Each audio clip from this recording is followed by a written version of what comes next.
Emily's consciousness returned in fragments. First, the throbbing pain in her skull, then the cold bite of metal around her wrists, and finally the acrid smell of burnt ozone that told her she was nowhere near human space.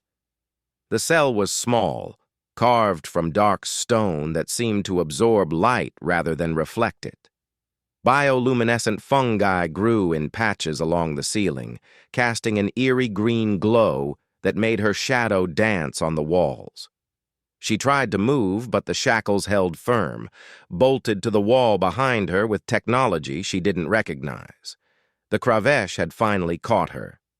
3 months ago, Emily had been a xenobiologist stationed on Research Outpost Theta-7, studying the indigenous species of the border worlds. The Kravesh Empire had other plans for those worlds: conquest, strip mining, enslavement. When they'd attacked, Emily had managed to evacuate most of the research team, but she'd stayed behind to destroy classified data. That decision had cost her freedom. A scraping sound echoed through the cell, faint but distinct. Emily's head snapped toward the floor, where a small section of stone near the corner seemed to shift slightly. She watched, barely breathing, as tiny claws appeared through a growing crack. The tunnel breach widened, and a small furry head emerged. Pointed ears, bright amber eyes, and a snout full of needle-sharp teeth. A wraith cub, no bigger than a house cat. Emily's heart lurched. The wraith were the species she'd been studying, apex predators native to the forest worlds the Kravesh had invaded. Pack hunters with intelligence that bordered on sentience, they'd been facing extinction from Kravesh expansion. Emily had spent years documenting their behavior, learning their patterns, even earning the trust of a few packs near the outpost. The cub chittered softly, its voice box producing sounds that Emily had learned to interpret. "Friend Emily, we come." 2 more cubs squeezed through the tunnel, their silver-gray fur matted with dirt. Emily recognized the markings on the first cub. It was Shadow, named for the way it had followed her through the forest canopy. The other 2 were from Shadow's pack, Swift and Ember. "You shouldn't be here," Emily whispered, though warmth flooded through her chest. "This is too dangerous." Shadow ignored her concern, scampering up her leg with claws that pricked through her torn uniform. The cub examined the shackles with obvious intelligence, turning its head this way and that. It chittered again, and Swift disappeared back down the tunnel. Ember remained, pressing against Emily's side, offering warmth and comfort. The small creature's purring vibration was surprisingly soothing. Minutes passed like hours. Emily strained her ears for sounds of guards. The Kravesh posted sentries every few hours, and she had no idea when the next check would come. If they found the tunnel, found the cubs. Swift returned, dragging something metallic in its jaws. Emily's breath caught. It was a plasma cutter, small and handheld, probably stolen from a maintenance bay. The wraith had been watching the Kravesh, learning their technology. "You clever little monsters," Emily breathed. Shadow took the cutter in its mouth, manipulating it with surprising dexterity. The wraith had opposable digits on their front paws, something that had fascinated Emily during her research. Now she watched in amazement as the cub activated the tool, adjusting the beam intensity with what seemed like practiced ease. The plasma cutter hummed to life, its blue beams slicing into the bolt securing her right shackle. Sparks flew, and Emily turned her face away from the heat. The process was agonizingly slow. The cubs had to work carefully to avoid burning her, but eventually the bolt gave way with a metallic clang that seemed deafeningly loud in the confined space. Shadow moved to the left shackle, repeating the process.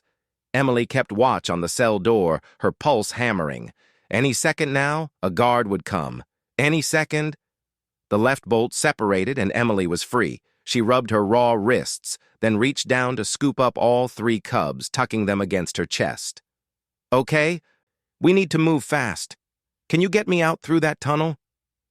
Shadow chittered what Emily interpreted as affirmation, then wriggled free and dove back into the hole.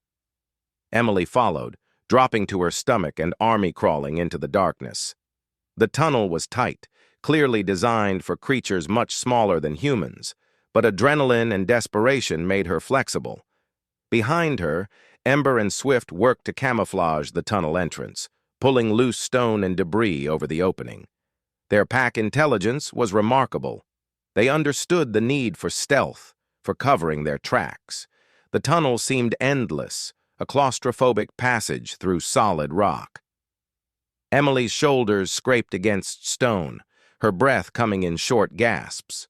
But Shadow moved ahead with confidence, and Emily trusted the cub's instincts. After what felt like an eternity, the passage began to slope upward. Fresh air touched Emily's face, sweet, carrying the scent of rain and living things.